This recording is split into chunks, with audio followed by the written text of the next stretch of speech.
Welcome to the ICA. I'm Monica Garza, Director of Education. Thanks, Steve.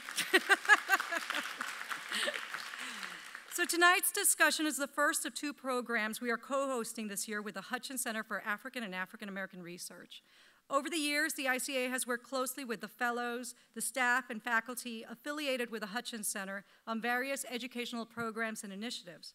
Most recently, we featured artist John Jennings' graphic novel adaptation of Octavia Butler's influential book, Kindred, via ICA Reads, an annual program that connects the literary and the visual arts. We are very grateful for both Dr. Henry Louis Gates Jr. and especially Executive Director Abbey Wolf for quickly embracing the idea to deepen and formalize our collaboration this year. It truly has been a pleasure developing this program with you and your team.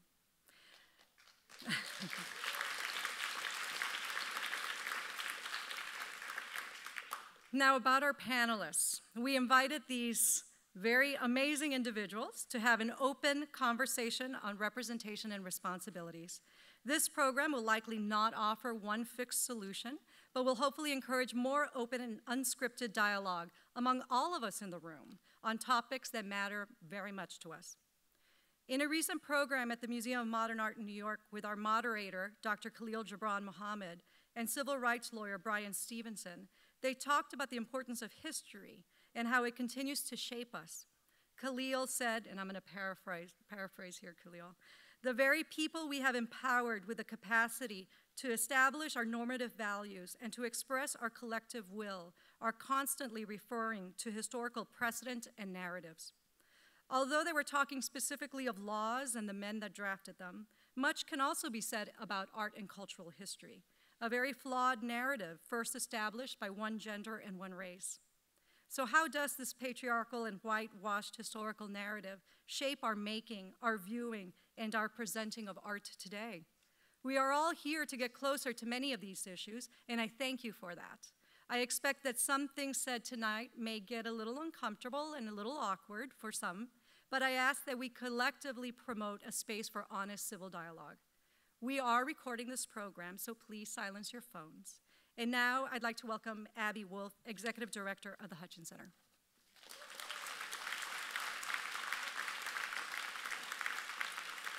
Hi. Hello, everyone. I'm Abbey Wolf. As Monica said, thank you so much, Monica, for that kind introduction. And I don't have prepared remarks because I'm kind of taking it easy right now and enjoying this space. But I do want to say thank you to the ICA when Jill Medvedev and Monica approached us with this idea. It was a very easy yes to say. So because we really wanted to participate in this, and I think we had no idea at that time. I mean, this topic has been crucial for a long time, and I think we had no idea how much it would just keep building, not only through art, but through other discourses that we're hearing and participating in right now. Just a few words about the Hutchins Center. We're a multidisciplinary research institute across the river at Harvard. We have publications, one of which is on sale at the bookstore, so I hope you'll check that out. We have a fellows program. Nikki, Greene on the panel is a veteran of that, and we have some fellows in the audience. We do many things, but art and art history are absolutely central to all that we do. Visual representation is crucial to the field of African and African American research, and I'll end there, but we're so pleased to be here, and thank you to the panelists, and enjoy. Thank you for coming.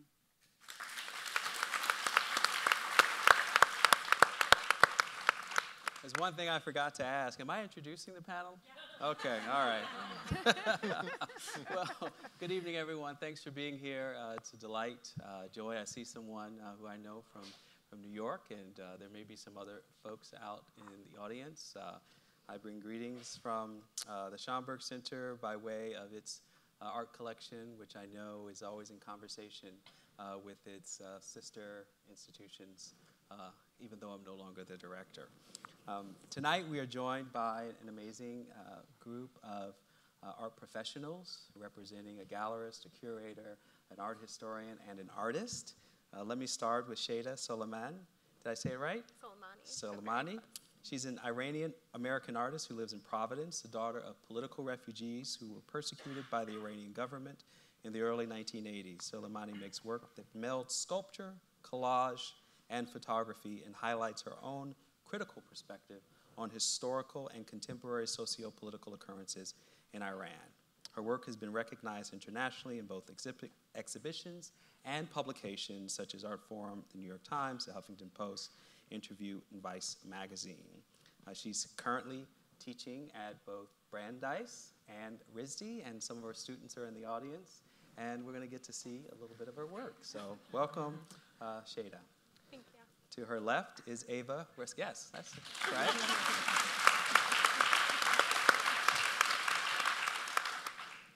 To her left is someone who likely needs no introduction. This is home turf for Ava Respini.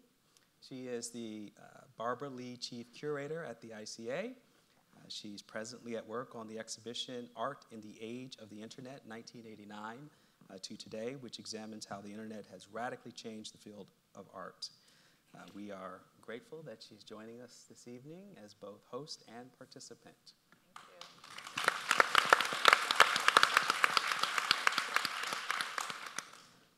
Dr. Nikki Greene is an art historian examining African and African-American identities, music, the body, feminism in the 20th century, and contemporary art. She is the author of Rhythms of Grease, Grime, Glass, and Glitter. That's funky. The Body in Contemporary Black Art. It presents a new interpretation of the work of David Hammons, Renee Stout, Maria Magdalena Campos-Pons, Radcliffe Bailey, and considers the intersection between the body, Black identity, and the musical possibilities of the visual. She is currently at Wellesley College, and she is a fellow at the Hutchins Center at Harvard University, and the visual editor of Transition magazine. Yes. Fellow last year.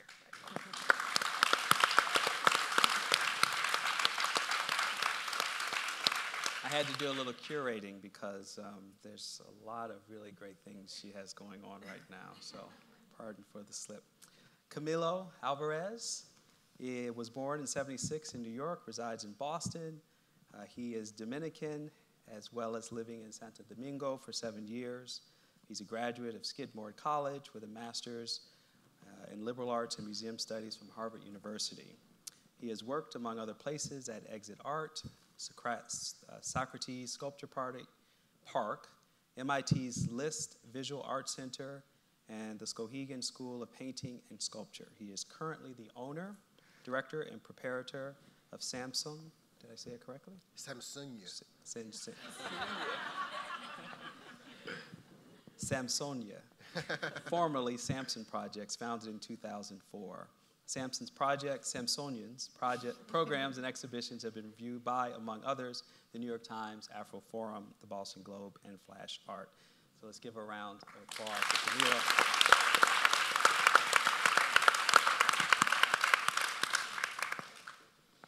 So the old saying, being in the community is not the same thing as being of the community, got me to thinking recently about this question of representation and responsibility in creative spaces.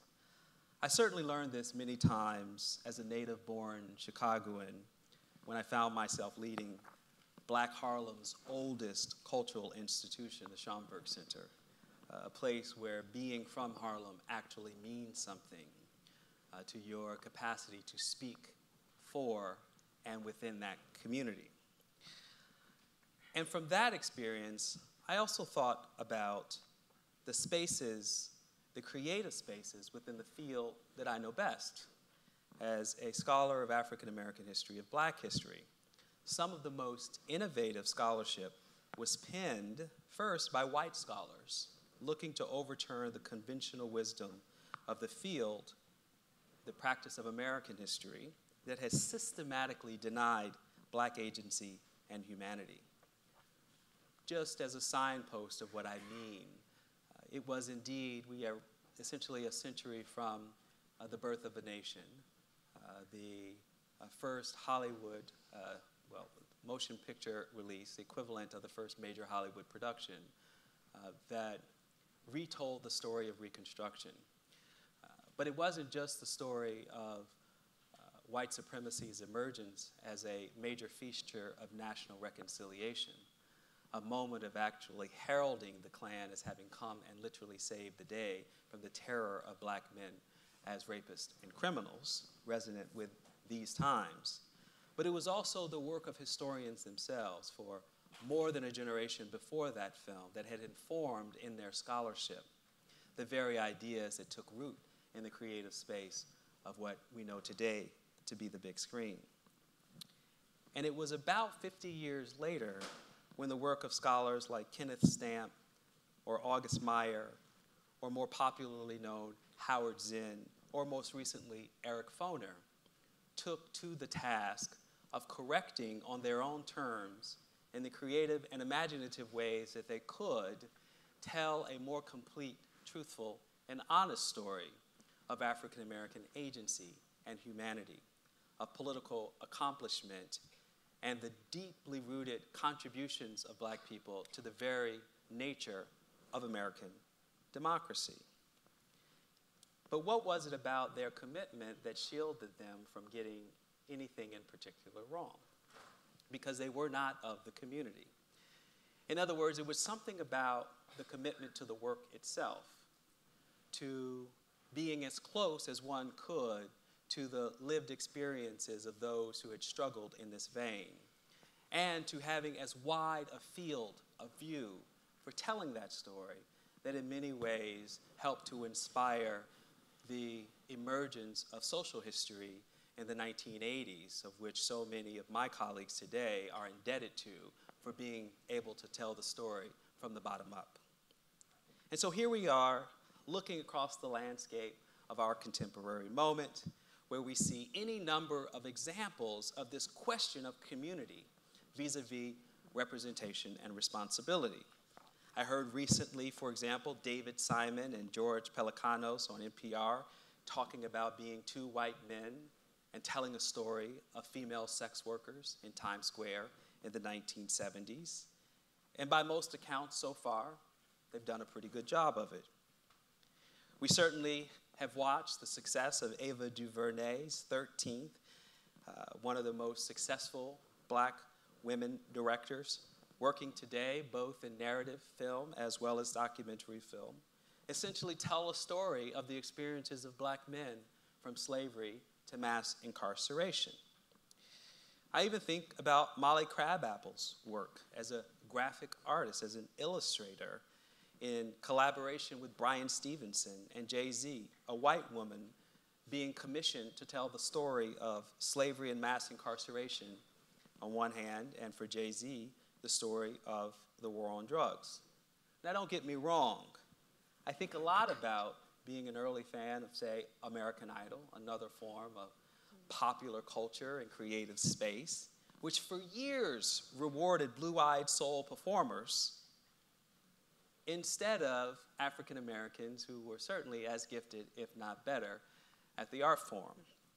The Voice, in my opinion, created a space to indeed detach voice from the body in terms of how one initially selects the contestants. And thinking about that detachment, I'm also reminded of some of the controversy attending to the selection of the Chinese sculptor, and I'm sure to not get this correct, Lei Yingjing of the Hunan province for being the sculptor on the Martin Luther King monument, which now is on the Washington Mall. He himself, not only being detached from the community, was on a temporary work visa in St. Paul, Minnesota when he was discovered. He does not speak English, and indeed insisted upon using Chinese stoneworkers to reassemble Martin Luther King after he'd been literally built in China.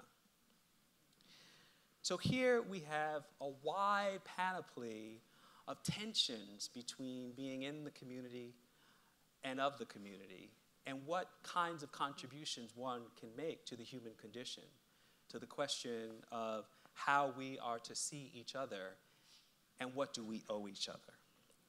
The last thing that I think sets in motion the conversation we're going to have tonight is the response to the Guggenheim's exhibition of Su Yan and Ping Yu, two Chinese artists whose work has subsequently been pulled, Dogs That Cannot Touch, a 2003 video recording of two pit bulls on treadmills harnessed in such a way that they cannot actually fight. And according to the New York Times, these works have been exhibited in museums in Asia, Europe, and the United States, but the Guggenheim regrets that explicit and repeated threats of violence have made our decision necessary. As an arts institution committed to presenting a multiplicity of voices, we are dismayed that we must withhold works of art.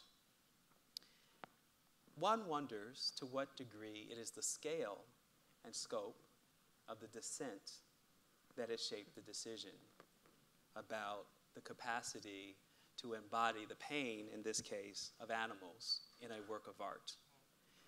And so I want to trouble in this way how we think about the moment when we choose not to accept the representation of someone else's experience. If we think of the larger relationship of we as human beings and as animals.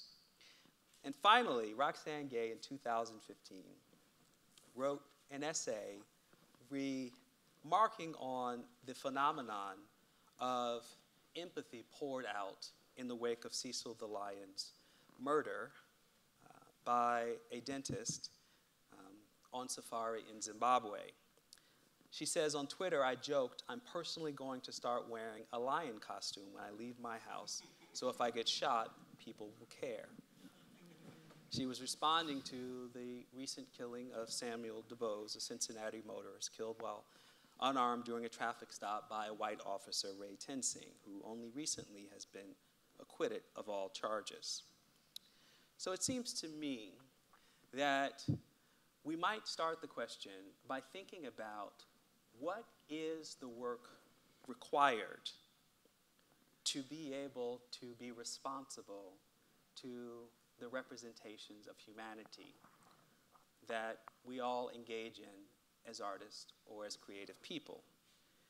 One other way to think about it is, what role does historical literacy and cultural proximity play in assessing the question of representation and responsibility? Sheida? Oh man, you see me writing. I mean, I guess I'm already thinking about what makes something okay. I'm going to read off my little brain chart. And does that mean that you have experience? Or you, like you're saying, do you have to belong to a community or not? And I guess the first thing I always think about is using I guess I'm going to use myself as an example here because that's the closest thing I kind of have to go off of. But my work, uses a lot of human rights and torture victims that, I don't personally know, and I'm not a human rights violation victim, but I have parents that are, or my mother is. And I grew up with stories of my mother telling me about her time in prison, about her torture. And, those are my bedtime stories that I went, to bed with at age 5 or 6, and thinking about, what a prison cell looked like. And getting older and starting to realize that, these are things that I went to school and I didn't learn how to speak English until I was about 6. And since this was so normal to me and I got to school, I thought everyone had parents that were human rights violations victims. And when I started talking to the other kids in school and I was like, so, what did your parents' prison look like? It didn't go over too well. Serious? Yeah. Wow. it wasn't, it wasn't normal to them, and they were like, who is this kid, what's going on? And it took me a second to step back and be like, okay, this isn't a shared experience, and how can I use an experience that maybe I have not personally had, but one that I'm extremely close to start talking about issues that I think are extremely important. And that's kind of what I started doing at a later age. I started trying to take on my mother's story earlier in my works when I was in college. But most recently, I've been working with human rights violation lawyers in Iran on the ground that give me information about victims, that I try to connect with families of women that are executed as often as possible to try to just spread the, news about what's happening in the Middle East outside of what the West is accustomed to hearing. So for me, I think responsibility and representation comes from having some type of, dialogue, direct dialogue with an experience. Yeah, so I've defined that as in terms of historical literacy, but that is a kind of historical literacy, right? It's personal biography. It's the proximity to people who actually lived that experience. Now, Nikki, Dr. Greene, you're an art historian, and so you have a kind of built-in distance, but you also have an advantage because you have disciplinary rules that require you to prove through the preponderance of evidence that you know something about these people. So talk about, maybe even think about it in terms of the Dana Schutz controversy, in terms of how you would think about an artist's work and the peeling back the layers of how an artist comes to a work like that. And so it can be an abstraction, it can be direct, but think about sort of when you engage as an art historian, what are you looking for to understand why an artist comes to a work like this? What is the moment of creation that you can connect the dots? So, I think my role as a professor, and for those of us who have the privilege to devote our lives to teaching, but also researching, sort of the joy of enjoying the mind and thinking of ideas and how we can convey them. I find that my role is always about giving students access. And that access can happen at a number of entry points. So I'll start with just the classroom. I think there's a certain level of access to be, of course, at a place like Wellesley College. I've also taught at a place like Rutgers University in Camden, New Jersey. Very different places, very different sites. I'm originally from Newark, New Jersey. And so my access point was the Newark Museum. And so for me, and I'm going to get to this peeling back layers. I won't make it too long of a road there. But for me, to have access to the Newark Museum as a poor black girl in New Jersey meant that the Newark Museum had to be free. Thankfully, safe place. My mother could take both of myself and my brother. And so I could have access to a certain kind of visual literacy at a relatively young age, 4 or 5 years old. So that is my starting point, that I can, at 4 or 5, have access to a space that would allow me to begin to think about images as a way of explaining the world around me. So as a professor now, I have some students who grew up going to museums, traveled the world. If I did a section on the Parthenon last week. How many of you have been to the Parthenon? I have 4 or 5 hands right in the room. I have not been. But I taught the section anyway. It's overrated. It's overrated. I still taught it. But for those students who may have never come across a Parthenon, or who may have never come across a Dana Schutz painting, I have not taught her yet. But I think that my role is to say, we can enter the world of the Parthenon, we can enter the world of someone like David Hammons, who was on display here, and maybe it'd be helpful to go to an image. I'm an art historian. We should poll the audience to see. We should poll the audience to see if they know who that is. Well, his name is on there. David Hammons, who can enter a space like this, and I don't want to take up too much time explaining that, but my role then is to be able to give them a wide variety of examples so that when they come across something like Open Casket by Dana Schutz, that there's a way in which we've talked about the history of slavery. I'm teaching a survey of African American art right now to be able to track. So I haven't gotten to the Dana Schutz controversy because I want to start from a certain historical moment, and for me, that's thinking about the transatlantic slave trade. We're in the 19th century now. So we're not going to touch that because I haven't given them the tools yet to unpack it. Now, for the visitor who's coming who's not in my classroom or in a classroom at all, and they come across that, that then becomes a different conversation about what all of our roles are, to think about what's the kind of visual literacy that we want to provide people on a daily basis. Does that mean that we need to be much more careful in, say, the news media, that when they come across a slain black body, that they don't accept that as normal? That they don't take that as, oh, that's another day in the United States?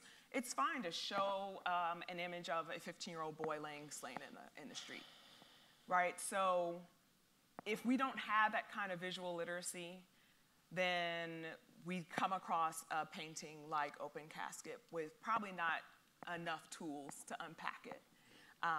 But I think the conversations we have thereafter and the role that institutions like what we're doing here tonight with the ICA can offer an opportunity to get that dialogue going so that we can kind of deal with it in a way that sort of makes sense to everyone. Go ahead, jump in. I mean, like, I'm with you, absolutely. Yeah. I mean, like, I think you're talking about teaching students from a certain socioeconomic background, right. And I'm in the same position. I mean, and I'm not gonna say all students at RISD, but most students at RISD come from a certain level of privilege. Right. Same with Brandeis. Most of them come to school and they know how to talk about, like, postmodernism, you know, like, they're already thinking about art historical references and how it shapes their work and what they can and can't do and what the rules are. And that comes with a level of privilege and access, you know, having had money to be able to go to museums, having been able to have that access to see the work, and for them to be able to unpack it, the tools are so necessary. Like, I'm with you 100%, and if we don't teach, and I don't even think it's about teaching as much as if we, like, don't show, you know, or give the visual literacy to the people to be able to unpack these, you know, dialogues, there's no way to really come to any point. And I think it's such a convoluted and conflicting thing in the first place. You know, I've been having this discussion with my students in my art and activism class when the painting was created, and there's still such a divide. I don't think there's an easy answer to fully. So I wanted to play with this just a moment longer, and I'm going to invite Ava and Camilo to get in. So one way that I want to say back what I heard, okay, is that the illiteracy about Black history makes it possible for the art to do violence, both potentially in an intended way and in an unintended way. Of course, we know that the power of this kind of imagery was violent and intended to be so as a celebration of spectacle lynchings, for example, in an earlier period. But the harm that is anticipated for at least some, you know, if I take the perspective of some of the activists and protesters, both in the context of ICA as well as the Whitney, one could take your observation and say that essentially the museum itself has not done enough to educate its audience about the context in which this art itself lives. The counterexample would be that so much of what you find in fine art museums, essentially everything before modern art, is very much a didactic history telling, because so much of it is portraiture, and so, you know, any docent tour is going to be essentially a story about either the art creator or the subject in the work. And it seems to me that what we take for granted with regard to European history, of American history without the contributions of non-whites, is a narrative that overlays even the infrastructure of the museum space and the gallery space itself. And so it's not a neutral, it's not a white wall. It is a wall that is in conversation with what's in lots of people's heads already. And typically Black folks are much more suspicious of what's in white folks' heads when they encounter this art on these white walls. So the question I have for Camilo and Ava is, you as a gallerist and you as a curator at a museum, what do you do and what can you do in the space itself when the traditions of confining the text itself in conversation with the visual may limit you in terms of how much you should or can say? So is there any way around this? Is there a way to reimagine either the gallery or the museum in light of this history? Yeah, I mean, I think what you're both saying is absolutely right, that there's, on one hand, the responsibility of the artist, and in the case with Dana Schutz, the controversy around the Whitney, I think what's more crucial is the responsibility of the institution that has chosen to show that work, and in the context in which it has chosen to show that work. That's not the responsibility of the artist to explain the context of their work. That's what we do as curators. We're translators. And we're translators to our publics, and we should know who our publics are. And so if that given subject has political, social, historical resonances that are difficult to talk about, that are very divisive, then I really believe that the institution should take on providing a context for those works. Then there's the larger context of what museums do in general, telling the story of art history, in our case, contemporary art. And I think in there, we make choices as an institution on who we show, what we collect, what we choose to be in our permanent collection, where our audiences come back again and again and visit works and learn from the works in our permanent collection. And I think the choices we make there, that's a responsibility as well, and provides a context for the works that we show in a temporary exhibition. And I think there, too, the responsibility for an institution is to be as diverse as possible in the way that we think about the creative act. So diversity of mediums, diversity of methodologies, diversity of the people who are making the work. And how do you get that diversity is also to look at yourself as an institution. So those people who are producers of content in a museum, curators, educators, performing arts curators, in order to have the most dynamic program, I believe that also those producers need to be diverse in their viewpoints and their expertise. And I think, you know, tangentially, what we're really talking about here is the privilege of museums as historically places of white privilege, and the fact that most museums, the museum field, is not diverse. There was an AMD study that came out, the Mellon Foundation commissioned a study in 2015, and that study said that 72% of museum staff were white. And the most diverse departments are facilities and security. So when you get to the more senior leadership, curatorial, education, conservation, the content producing departments, it's even less diverse. Well, education is like, you know, it's on the better end of the bad scale. Yeah. So, right, no surprise there. So when you talk about access, Nikki, I mean, for me and for us in the museum field and institutions, all of this is in the background and informs how we do or do not provide context for something like a Dana Schutz painting or everything else that we do. And that web, you know, is difficult. One has to, I think, approach it through many different facets, and we have to be vigilant, I think, in how we are understanding ourselves as museums, but how we put forward the work that we do, the platforms that we give, and the artists that we choose to give that platform to. So I want to come back to that, but so Camilo, you have control, you have authority. Right. So that's right. So you're the counterexample. So talk to us about what you're able to accomplish in a space where you get to control what goes on the walls.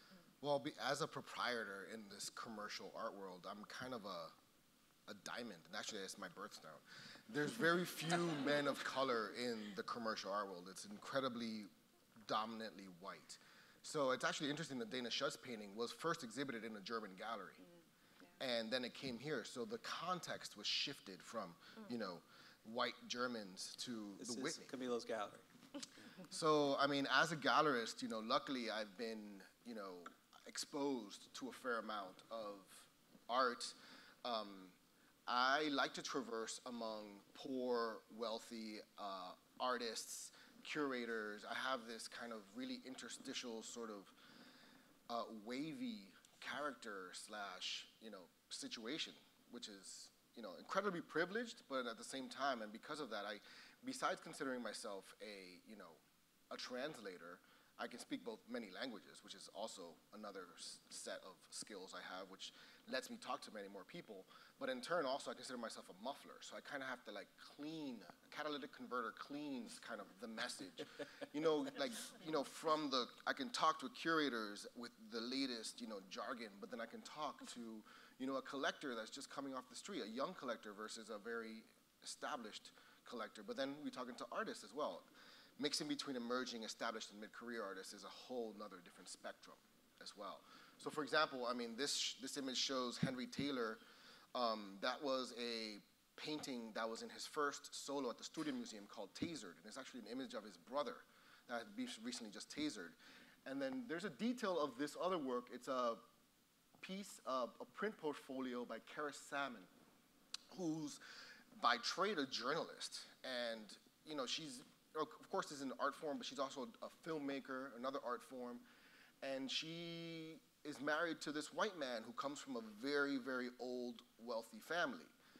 And she did this research through plantations. So this is imagery from slave plantations in Tennessee, mostly, if I recall correctly. But again, just being able to traverse from Henry to Karis to then showing, right now I have a handcuffs, jade handcuffs, by Ai Weiwei in the gallery. So I feel incredibly lucky because of that, but then also I have to, be able to talk to curators, art historians, and then students off the street. Because I'm in Boston, it's a, educational hub, very different from New York, which is the commercial center of the contemporary art world. So being able to, I was in New York yesterday, and then I'm here now, and then I was talking to students from undergrad to postdoc levels, and then also high schoolers. So that's so that's what part of my methodology slash joie de vivre is, to be able to talk to so many different people. Again, coming, from New York, where you're exposed to a lot, it's incredibly important for people to understand that the message, nobody works in a vacuum, and the message is very wide. Talking about historical literacy, responsibility, is that in order to be able to understand all these different diverse ethnicities and gender and generations, you got to get exposed to them. Again, proximity. So whenever I travel, I'm also lucky to travel. The art world takes me everywhere. I talk to taxi cab drivers. It helps that I used to drive a cab, right? But then I enter these billionaires' homes, and I'm like, you're gonna have an HBO series. Oh my God, it's gonna be amazing. I've been wanting to talk to Karis about Camilo. that. But anyway, it's so again, as a gallerist, but again, it's this commercial realm where, to a certain degree, you're supposed to provide entertainment, but then also in the same mode, education. But then also, because you're in this, slightly speculative mode where people are also thinking about these artworks as assets, there's this also again, another word for gallerist is dealer, which I really don't like. But anyway, so let's talk about that a little bit. And I want to get you back involved because you are a practicing artist, and so you don't want to starve. Sure. Try not to. You've got a day job, so that helps, presumably. So how does money either reward literacy and proximity for artists of color as compared to white artists? Are there higher standards for being literate about what it is your work is supposed to do or isn't doing as compared to white artists who may be freer to explore the canvas in any way they should? The question may imply a point of view. I really don't know. So, I put it back to you. How does money matter in these questions about the choices that you as a gallerist make, you as a curator, and even you as an artist attempting to make work that is both politically relevant and transformative and at the same time may have an audience for purchase? Sure. I think a lot about, the art world is a capitalist construct. I am lucky enough to be a teacher and professor, and I really enjoy it, but I also do it because it funds my practice, and my practice is what I really love. I also don't sell a lot of my images, because I feel uncomfortable selling to collectors that don't engage with the content that So let's talk about that. That's the point. So how do you know this? What is your standard for saying, I don't trust this person? Well, I am lucky enough to work with 2 gallerists that know and support the type of work that I make and aren't going to just put it in front of someone who's not engaged with that content.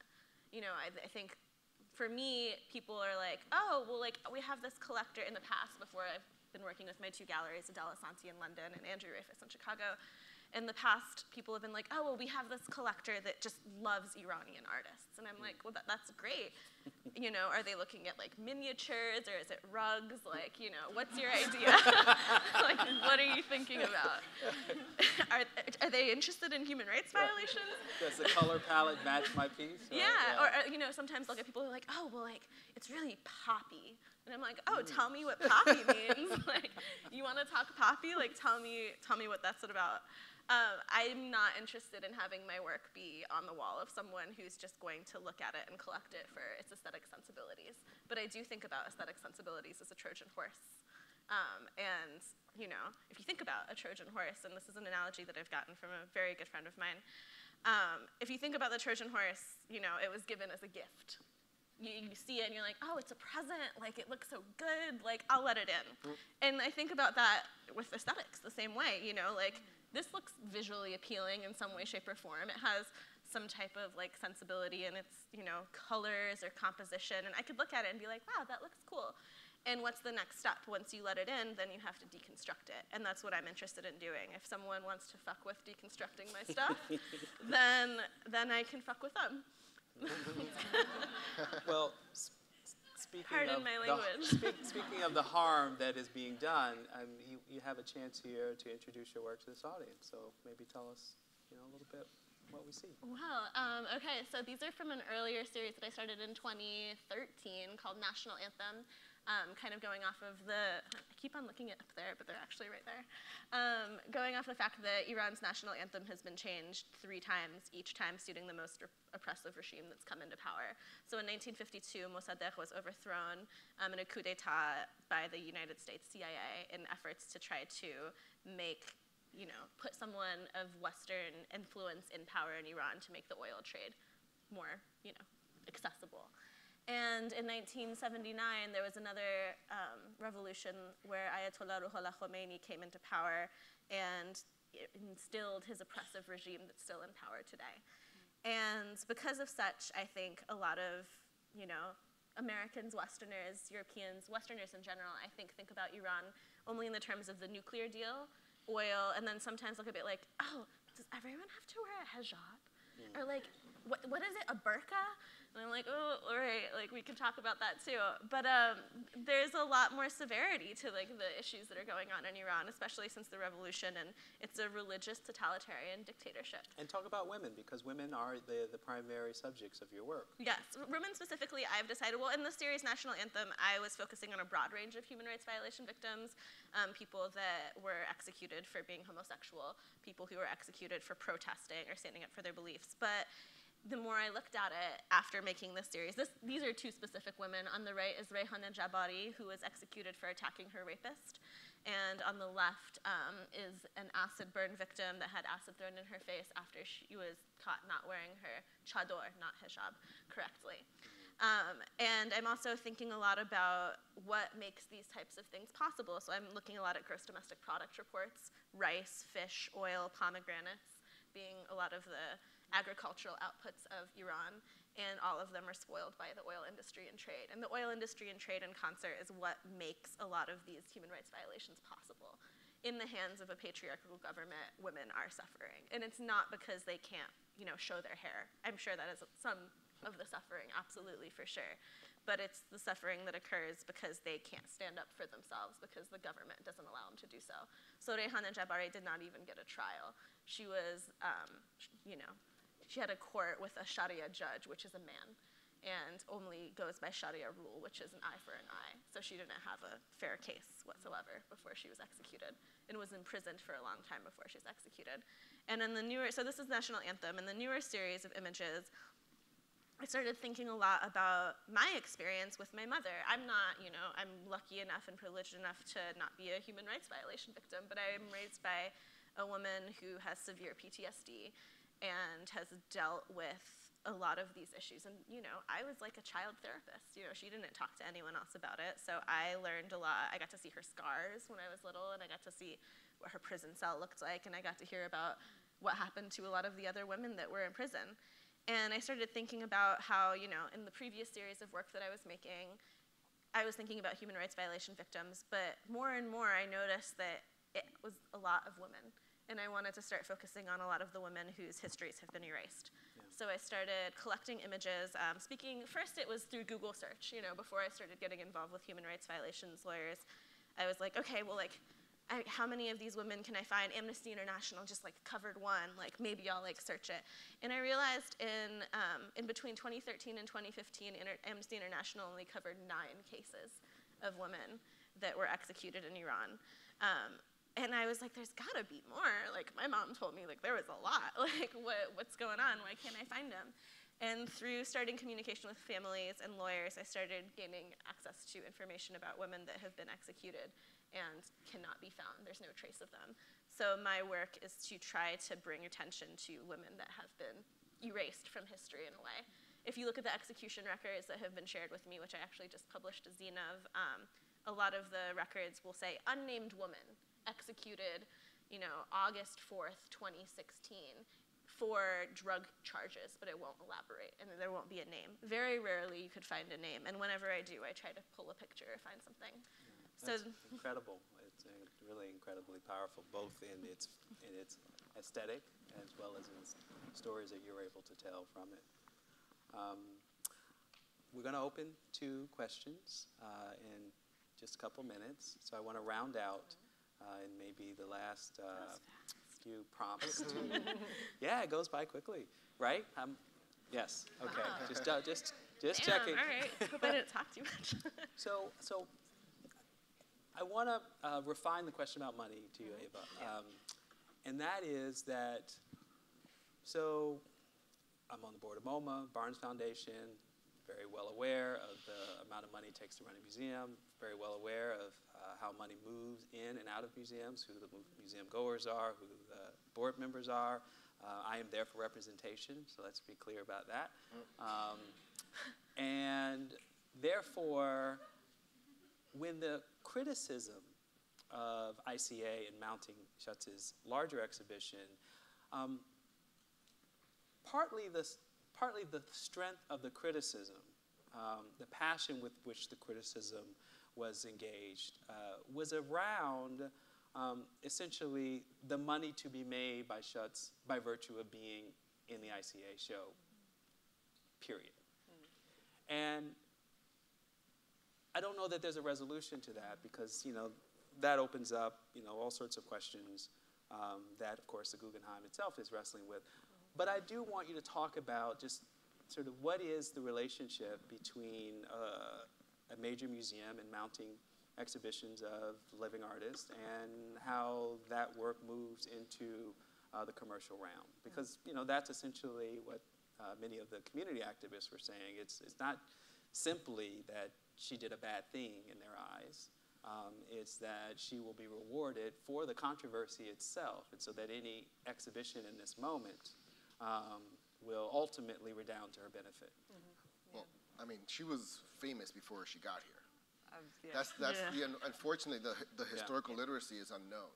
You know, so I think a show, I'm on the advisory board just for full, you know, here. I mean, representation, but then also for her inclusion, I think, as well. Me too. Well, and it was somewhere else before, right? Well, I mean, I think she, you know, of course, she's also a mother, so I think there's an empathic connection there. Nobody owns pain, so I think for her to take that on was incredibly difficult and incredibly courageous, I think. And then even Unturned, also, I think for anybody else, you know, Hannah Black and anybody that wrote the letters to here was also incredibly courageous to do that. And I think just the fact that it's actually this uncomfortable conversation is happening is, you know, incredibly important. So I mean, I think I can, you know, see both sides, and I think it's, you know, just very essential that both sides happen. And I think it's incredibly important for an institution to take that on. But I mean, the show was scheduled before, you know, the controversy started, before she probably even made the painting, I think. Yes, that's true. Our show was scheduled before she made Open Casket. Sorry, I'm just trying to kind of go back to your question. I think actually because Dana is successful and has been successful in her career since very early on, I do actually think that's part of the conversation. And I think what's unfortunate is that that painting and this artist, a white woman, becomes the center of the conversation about race and representation. And why is it that this white artist is the flashpoint for this conversation, unfortunately, when there are many other artists, including in our program and on view at the Whitney at the same time, that were maybe, I would say, dealing with the issue of representation and race in more nuanced ways. So that's maybe an aside. I would say when it comes to museums, money, collectors, and sort of how we operate, I think of my role as sort of twofold. In one way, we rely, as you know, on the generosity of individuals. Museums in the United States mostly are private museums. It's individuals who fund us, and even when you buy a ticket for $15, which seems like a lot of money, it's just a fraction of paying salaries, keeping the lights on, and hosting free programs like this. So on one hand, we really rely on those individuals. On the other hand, I see my role as a curator in providing opportunities to show work that maybe doesn't sell, that is not commercially, something blue chip or something that collectors go after. So it could be large-scale video, it could be installation work, it could be work that doesn't do well on the market. It doesn't mean we don't show work that does well on the market, and obviously Dana Schutz does well on the market. And I also see my role as supporting artists when I make acquisitions of works of art. I have the pleasure of working with living artists, which means I can buy their work and it benefits them and benefits in their making more work. So for example, here are just a couple of acquisitions we've made recently. This monumental Kara Walker work, which was on view last summer here. We had just acquired it through the generosity of Barbara Lee, so again, an individual who helped us acquire this work. Ellen Gallagher is another person who we acquired recently, another fantastic work, deluxe. And then two fantastic works, in fact, one sculpture from the Neri Ward show, and then Neri gave us the accompanying video as a kind of thanks. Also, we have Steve McQueen's Ashes on view, and that was a major acquisition we made. So for me, also, the finances are, I see I have an opportunity, too, to support artists in their practice, and by acquiring their work, doesn't only become part of our narrative, but is an opportunity to then support their practice going on. Okay. So we're going to bring home a kind of reconciliation of sorts between the incredibly literate Dr. Greene and a series of artists she admires and has been writing about. And so, if there is a moment to celebrate the work of artists who are of these communities, and to have a translator here to celebrate that work, why don't you share with us a few pieces? And then we'll go to Q&A. Well, I'll start with some of the artists, and I'll do this very quickly so that we have time for questions. I'll start with the artists, just a few who are included in the transition. And Dr. Can I just ask you one thing? And to also, Sure. if you can, for some of these artists, lay bare how they would maybe be thinking about this question in light of their work. The question of representation, responsibility. Yeah, if you can. Sure. I think, well, starting with Ikari Jones, who is it's a fashion vine, and Wale Okejide is a lawyer by profession, but also a fashion designer, and Raj Walker took the photographs. And this, I think, is a really special way of thinking about the multiple ways in which money and maybe something that we wouldn't consider fine art, which is fashion art, can be included. So in his work, in those blazers that you see there, it's kind of classic European Rococo paintings that he then infuses with black bodies. And for this particular spread, he had a fashion show in Italy using refugees who arrived in Italy. For any of you who've been to Italy, you know that this is a huge issue among Italians in terms of the place of immigrants within the country. And so being able to then wear works that kind of disrupt the European canon, I think is really significant. Kenyatta A.C. Hinkle just had a wonderful show at the California African American Museum. And she, too, thinks about disrupting the male gaze. She thinks about how she also does performance work. And so in this particular example, you're looking at a colonial postcard that she then includes collage that also includes a kind of urban topography on top of this woman's body to kind of interrogate how an African woman's body within Africa then gets reinterpreted and consumed by the European, especially the European male gaze. Joyce J. Scott, this is huge. I deliberately put down the measurements. This is only a 10-inch, almost 11-inch piece of beads demonstrating basically a portrait of Rodney King.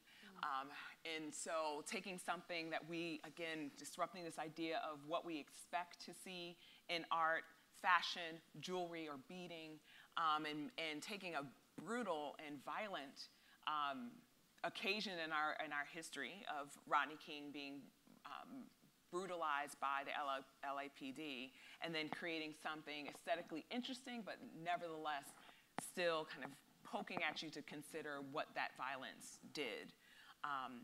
And Dina Lawson, who's a photographer, teaches at Princeton now, based in New York, she took a series of photographs for Life magazine of the family members of the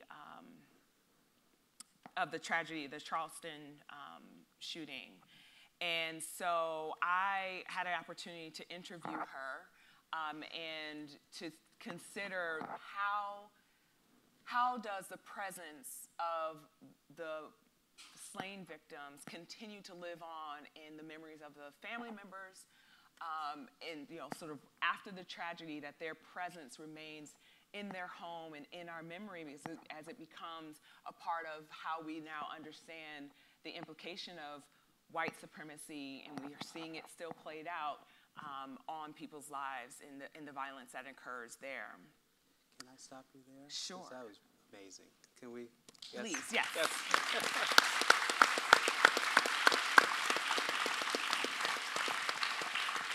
So, 10 minutes. 10 minutes. Floor is open. And a comment or a question.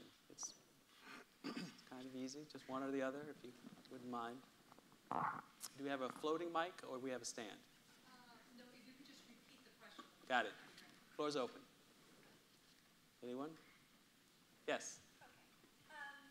Thank you all for such a really stimulating evening. I've been thinking a lot about the questions as it relates to an extra channel Curator.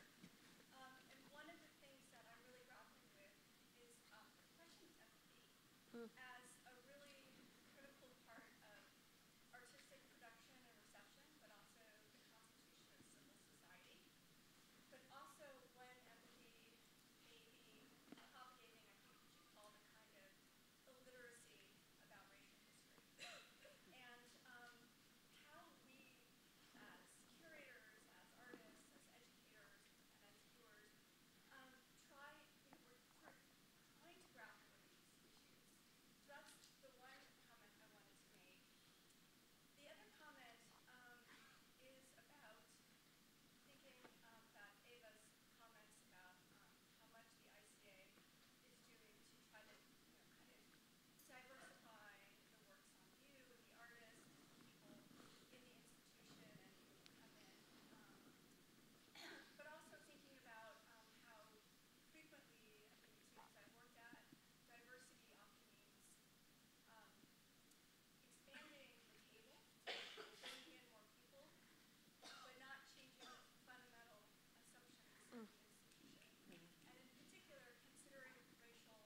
If you're way out, can you raise your hand if you didn't hear anything or very much? Okay.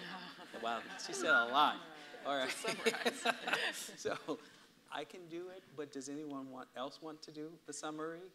Or in a response, summarize what you said? All right, how about I try, and then if I leave something unsaid. So I'll start with the second part, because it's fresh. Essentially, what is the obligation of curators and museums to ask white people to do more work to recognize whiteness as a historical construct, as an identity, as a source of power, and that it's not simply bringing in people of color either through commission, through board membership, to be additive to a culture that is already set in its ways. Is that fair? Okay. All right. That was good. So eloquent. Now, I can't read, my brain has just died. So what's the first question? Well, I think the first question was about empathy. I mean, I think they're intertwined. Yeah. I mean, I think when it comes down to it, white people just have to be a little bit more empathic towards the other, right? And that's basically it. I mean, when a white society has been supreme and has had all the power and privilege, you have to extend the hand, basically, or it's going to get taken. I mean, I think that's happened every now and then. But I think it's also, just necessary for people to understand that we're all human. And so if, your fellow human is not happy, you're not going to be happy. Yeah. I think that's right. So those were two rich comments about, it was racial literacy, raising the racial literacy. It has to be done, and how do we do it? And it works in both directions, both learning about black people and brown people, everyone, and at the same time, making sure that white people do the work as well. Yeah, I was just going to say empathy isn't enough. Yeah. I mean, we can all have empathy for others, but then the responsibility that everyone has then is to not, I think where, I want to bring up Open Casket again, but I think where many people had problems was that there wasn't, you can't just have empathy and not understand the consequences of whatever you represent. Does she have a right to represent that image? Yes, every artist can create what he or she is passionate about and wants to portray. I think that's the role of artists in the 21st century and forever. But I think that it can't stop at empathy in that literacy, and that means, talking to other black and brown people, reading about the history of Emmett Till and what did it mean for his mother to take his image and the power that she had and the agency that she wanted for that image. And if one understands that, right, you have empathy for this mother who's lost her son due to white supremacy. But then now I need to understand, well, what happened? What happened to his body? Why haven't I seen a painting about this? Why haven't, why are there only photographs primarily? Why haven't other black artists, why haven't black artists in general done that kind of work? It's because it has a particular kind of resonance for our history that will, with a little more investigation beyond empathy, inform your decision of, oh, maybe that's not my place. Right. So. Well, it's U.S. history. It's not just black history. It's also white history. Yeah. I saw a hand, second row, yes? Hi. Oh, first row. We'll do first and then second. Go for it. My name is Nikki. I'm one of the organizers. You have to speak up because you're just talking to us, but they want to hear you too. Hi, my name is Bumpy, and I'm one of the organizers who spoke with the ICA at their invitation and then wrote the letter to the ICA and a public statement that we published to decolonize our museums, which is a group that's active about representation at the institutional level. I wanted to lift up Khalil's statement about the illiteracy about Black history that makes it possible for art to do violence.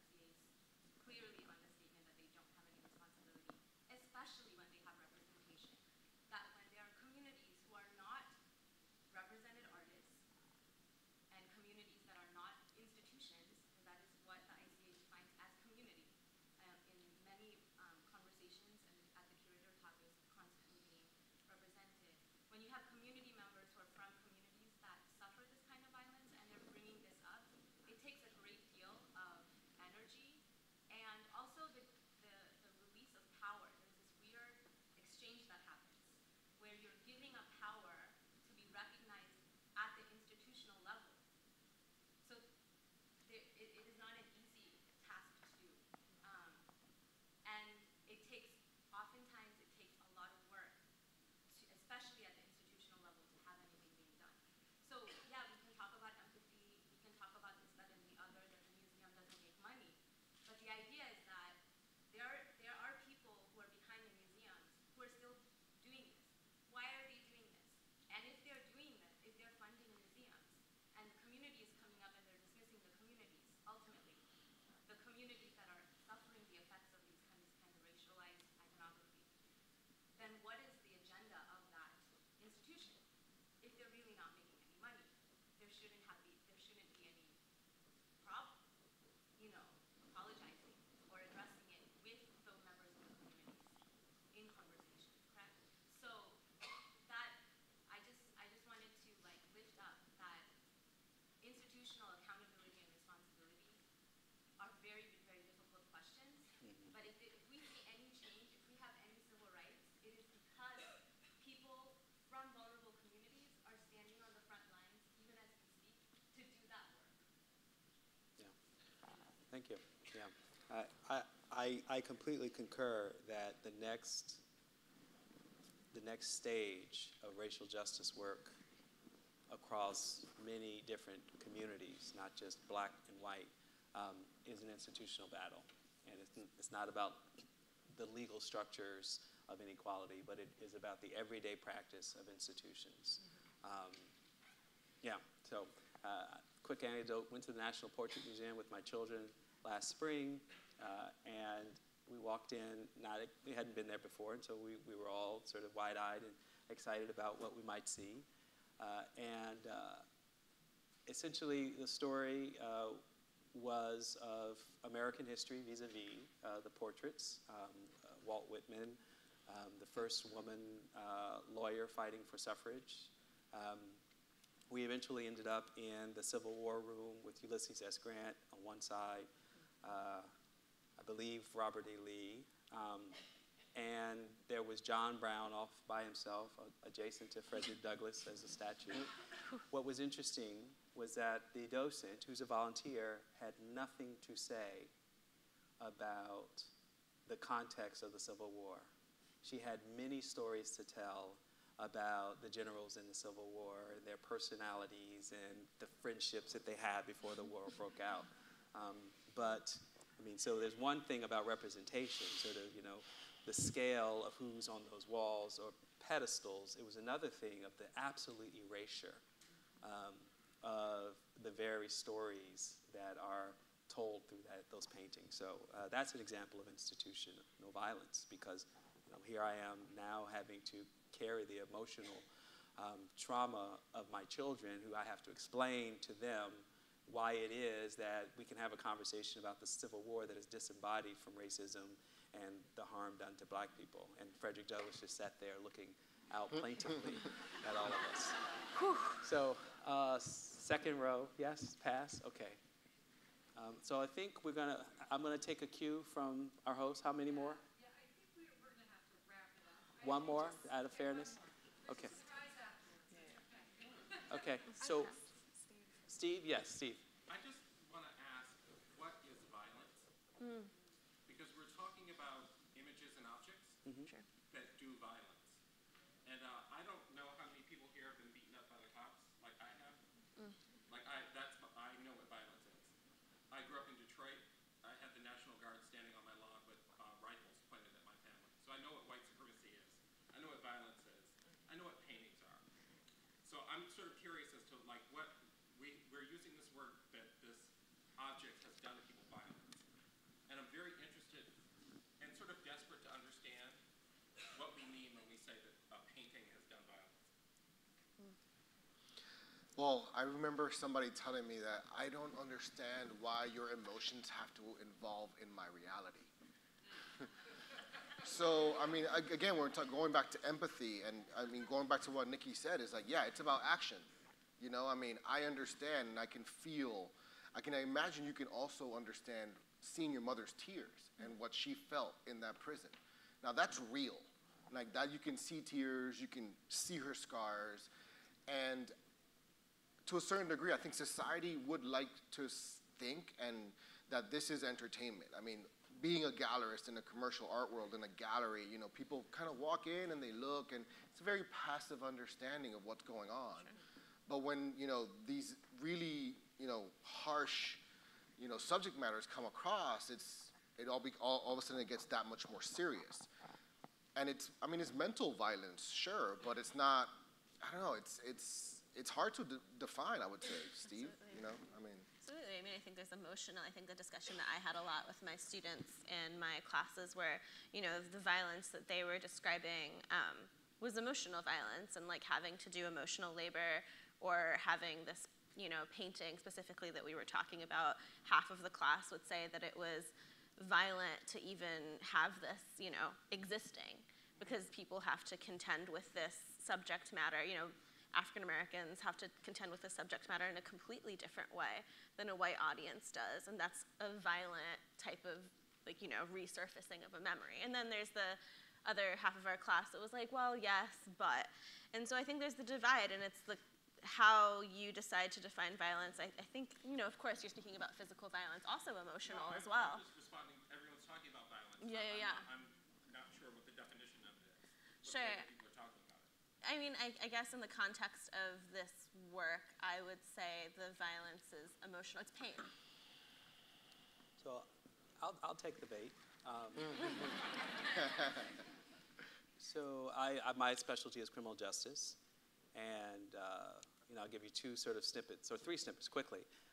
We know that the domination that guards have over prisoners is not just the physical reminder of the capacity to terrorize or to punish, but it's the implicit threat of that is a form of low-grade violence. It's how prisons are built, and this, you know, the science of it itself is intended to do such. We also know that human beings have biologically the capacity to experience the emotion of another person just by the visual, the shared space.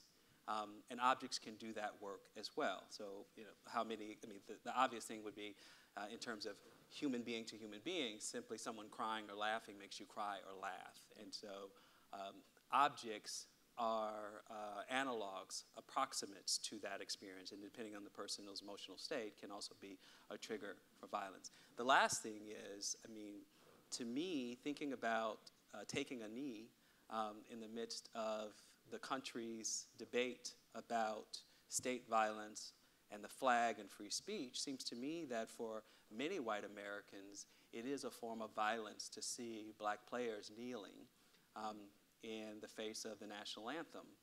And then that form of violence, what for them creates is the analog, which is a form of outrage. So these are debatable, except the sort of science of how we experience other people's emotions in the face of those emotions. But you know, there are many people who would define it in that way, which is not just about the physical experience of someone hurting you. I like your answer, though. Yeah. That's good.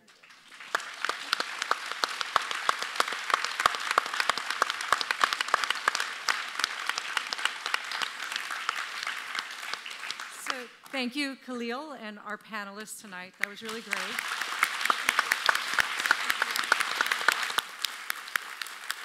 And again, this is the first of, we're going to have another conversation in the spring, also in collaboration with the Hutchins Center, and that will be moderated by Dr. Sarah Lewis, and that'll be in the spring, so I hope you'll be able to come back. We'll have many more programs in between.